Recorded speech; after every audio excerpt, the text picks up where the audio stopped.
السلام علیکم ورحمۃ اللہ وبرکاتہ۔ الحمدللہ رب العالمین والصلاة والسلام علی سید المرسلین اما بعد۔ الصلاة والسلام علیک یا رسول اللہ صلی اللہ تعالی علیہ وسلم۔ میرے پیارے آقا علیہ الصلاۃ والتسلیم کے پیارے دیوانوں، ماہ رمضان المبارک میں روزے کے فضائل، احکام، مسائل آپ مسلسل سماعت فرما رہے ہیں۔ آج انشاءاللہ الرحمن سحری اور افطار کا بیان، اس کے فضائل آپ کے گوش گزار کیے جائیں گے، بغور سماعت فرمائیں۔ سحری یہ اللہ عز و جل شانہ کو بہت محبوب ہے، بہت پسندیدہ عمل ہے۔ اسی طرح افطار بھی یہ اللہ عز و جل شانہ کے نزدیک اتنی مقبولیت کا وقت ہے کہ حضور رحمت عالم نور مجسم صلی اللہ تعالی علیہ وسلم نے ارشاد فرمایا، افطار کے وقت اللہ عز و جل شانہ دعاؤں کو قبول فرماتا ہے۔ ایک روایت میں میرے آقا علیہ السلام نے ارشاد فرمایا، روزانہ افطار کے وقت 10 لاکھ ان بندوں کو جہنم سے نجات دی جاتی ہے جن پہ جہنم واجب ہو چکا ہوتا ہے۔ اسی طرح سے سحری کے لیے بھی فضیلتیں اور برکتوں کی بشارت حدیث شریف میں دی گئی۔ چند احادیث کریمہ اس حوالے سے پیش کی جاتی ہے، سماعت فرمائیں۔ بخاری و مسلم نے حضرت ابن ماجہ، بخاری و مسلم و نسائی نے و ابن ماجہ نے حضرت انس رضی اللہ تعالیٰ عنہ سے روایت کی کہ حضور صلی اللہ تعالیٰ علیہ وسلم نے فرمایا، سحری کھاؤ کہ سحری کھانے میں برکت ہے۔ تو آقا علیہ السلام نے سحری کو برکت کا سبب قرار دیا۔ اسی طرح سے مسلم و ابو داؤد و ترمذی نے حضرت عمرو بن عاص رضی اللہ تعالیٰ عنہ سے راوی کہ حضور علیہ السلام نے فرمایا، ہمارے اور اہل کتاب کے روزوں میں فرق سحری کا لقمہ ہے۔ تو یہود و نصارہ اور مومنین کے روزوں کے درمیان جو چیز امتیاز کرتی ہے، فرق پیدا کرتی ہے، آقا علیہ السلام ارشاد فرماتے ہیں وہ سحری کا لقمہ ہے۔ اسی طرح سے حضرت سلمان فارسی رضی اللہ تعالیٰ عنہ سے روایت ہے، حضور علیہ الصلاۃ والتسلیم نے ارشاد فرمایا، 3 چیزوں میں برکت ہے، جماعت، ثرید اور سحری۔ ثرید یہ قسم کا کھانا ہے جو روٹی کو چورا کر کے شوربے میں، دال وغیرہ میں ملا کے چورا کر کے کھایا جاتا ہے۔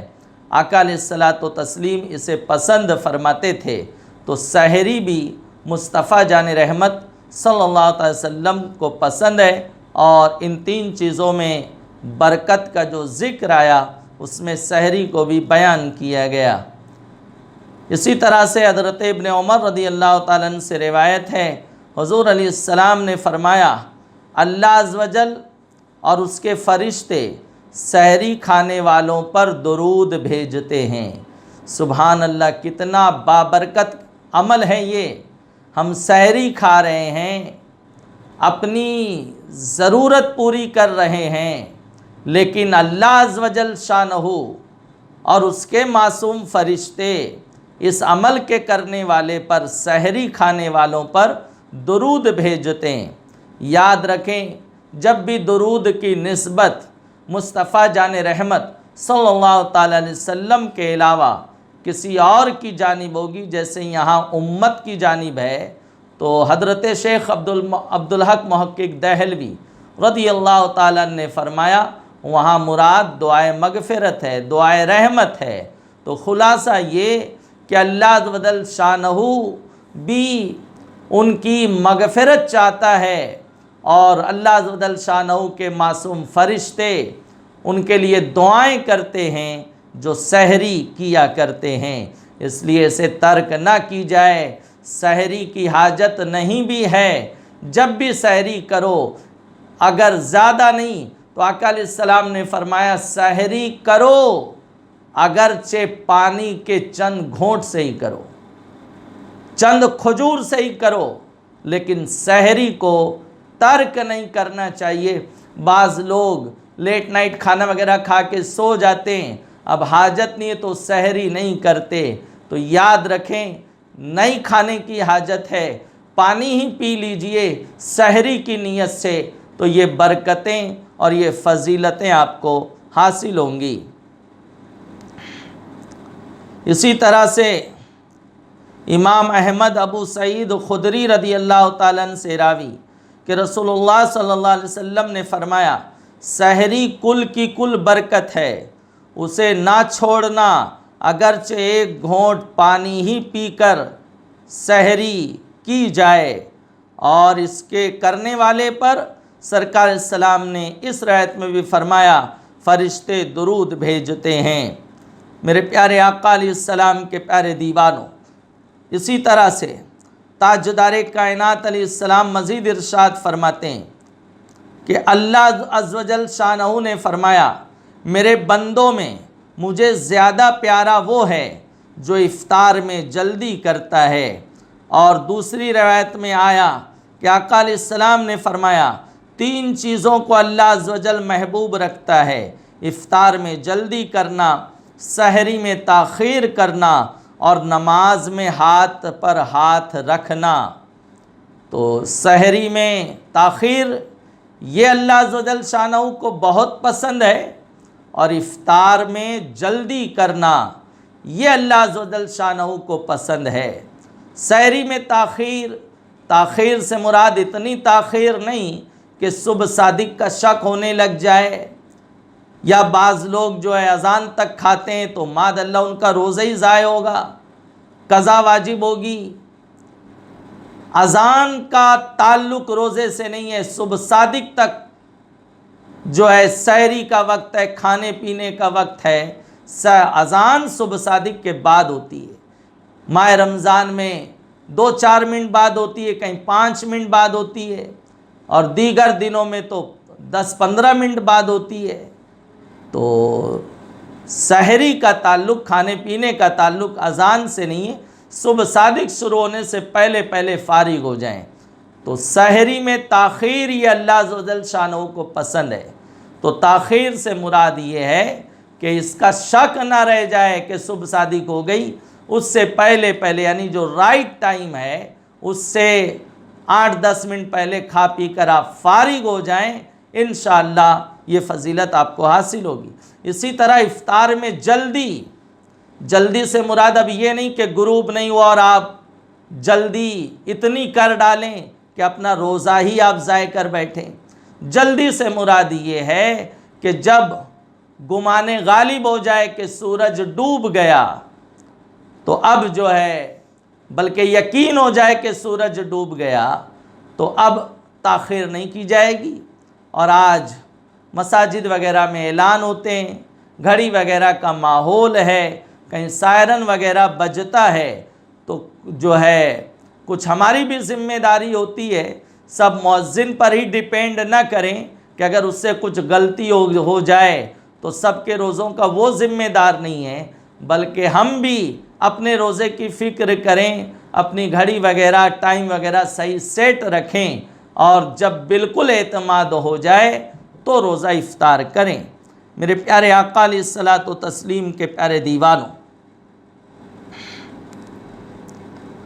اسی طرح سے ایک روایت میں اور آیا، آقا علیہ السلام فرماتے ہیں یہ دین ہمیشہ غالب رہے گا، دین اسلام ہمیشہ غالب رہے گا جب تک لوگ افطار میں جلدی کریں گے، جب تک لوگ افطار میں جلدی کرتے رہیں گے کہ یہود و نصارہ تاخیر کرتے ہیں، یہود و نصارہ افطار میں تاخیر کرتے ہیں، تو آقا علیہ السلام فرماتے ہیں دین غالب رہے گا جب تک لوگ افطار میں جلدی کرتے رہیں گے۔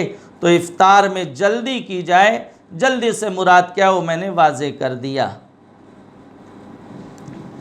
حضور علیہ السلام نے مزید ارشاد فرمایا جب تم میں کوئی روزہ افطار کرے تو کھجور یا چھوارے سے افطار کرے کہ وہ برکت ہے، اور اگر نہ ملے تو پانی سے کہ وہ پاک کرنے والا ہے۔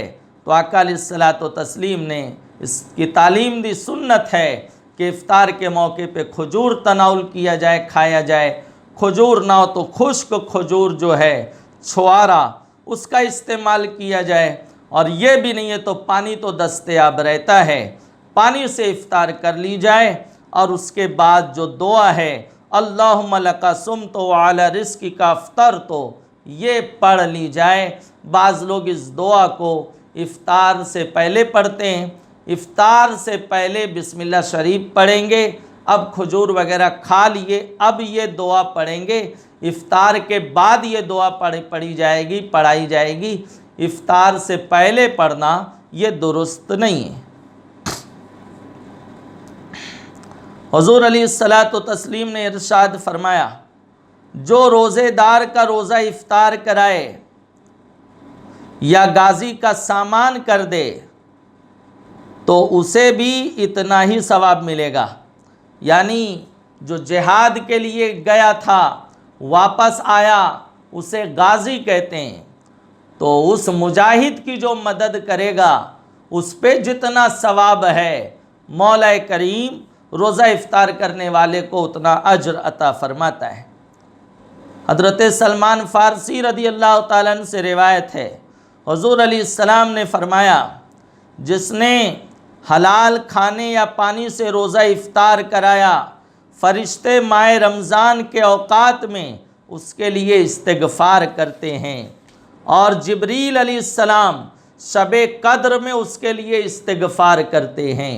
اللہ اللہ، روزے دار کو اگر کوئی حلال چیز سے پانی سے روزہ افطار کرا دے، کچھ نہیں تو پانی تو ملا، پانی ہی لوگوں کو پلا دے، تو آقا علیہ السلام فرماتے ہیں ماہ رمضان کی ساعتوں میں وہ نوری مخلوق، وہ معصوم فرشتے جن کی دعائیں اللہ عز و جل قبول فرماتا ہے، اتنے برکت والے عظمت والے مہینے میں ماہ رمضان شریف میں وہ اس کے لیے دعائیں مغفرت کرتے ہیں۔ اور اتنا ہی نہیں، حضرت جبریل علیہ السلام شب قدر میں اس کے لیے دعائیں مغفرت کرتے ہیں، جو روزے داروں کو افطار کراتا ہے۔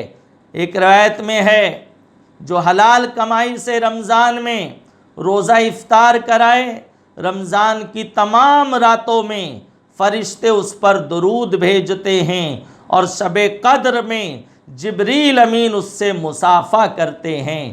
میرے پیارے آقا علیہ السلام کے پیارے دیوانوں، تو اس میں بہت پیاری فضیلت کا عمل ہے کہ ماہ سیام میں رمضان شریف میں کسی نے کسی کو افطار کرایا تو ماہ رمضان کی تمام راتوں میں فرشتے اس کے لیے دعائیں مغفرت کرتے ہیں، درود بھیجتے، مراد یہ کہ دعائیں مغفرت کرتے ہیں۔ اور شب قدر میں جبریل علیہ السلام دعائیں مغفرت تو کریں گے، اور ایسے روزے دار سے جس نے کسی کو افطار کرایا اس سے مصافحہ بھی فرمائیں گے۔ یہ کتنی پسندیدہ بات ہے اور کیسا یہ محبوب عمل ہے۔ اور ایک روایت میں ہے، جو روزے دار کو پانی پلائے گا اللہ تعالیٰ اسے میرے حوض سے پلائے گا، اسے میرے حوض سے پلائے گا کہ جنت میں داخل ہونے تک پیاسا نہ رہے گا۔ جو کسی روزے دار کو پانی پلائے تو آقا علیہ السلام قیامت کے روز جام کوثر سے اسے سیراب کریں گے۔ لہٰذا مسلمانوں، یہ مہینہ عبادت کا بھی ہے، حقوق اللہ کے ساتھ ساتھ حقوق العباد کا بھی ہے۔ لوگوں کے ساتھ غمخواری کریں، غریبوں کی مدد کریں، روزے داروں کو افطار کرائیں، سحری کا اہتمام کرائیں، زکوٰۃ صدقات کے ذریعے لوگوں کا تعاون کریں، تو دیکھو کتنی فضیلت کا یہ عمل ہے۔ میں نے ایک نہیں کئی احادیث اس حوالے سے آپ کے گوش گزار کی، آپ کے سامنے بیان کی، لہٰذا اس پر عمل کرنے کی ضرورت ہے۔ مولا کریم ہمیں لوگوں کے ساتھ حسن سلوک سے پیش آنے اور لوگوں کو افطار کرا کر لوگوں کی مدد کرنے، تعاون کرنے اور اتنی عظیم نیکیاں حاصل کرنے کی اللہ عز و جل شانہ توفیق عطا فرمائے۔ السلام علیکم ورحمۃ اللہ وبرکاتہ۔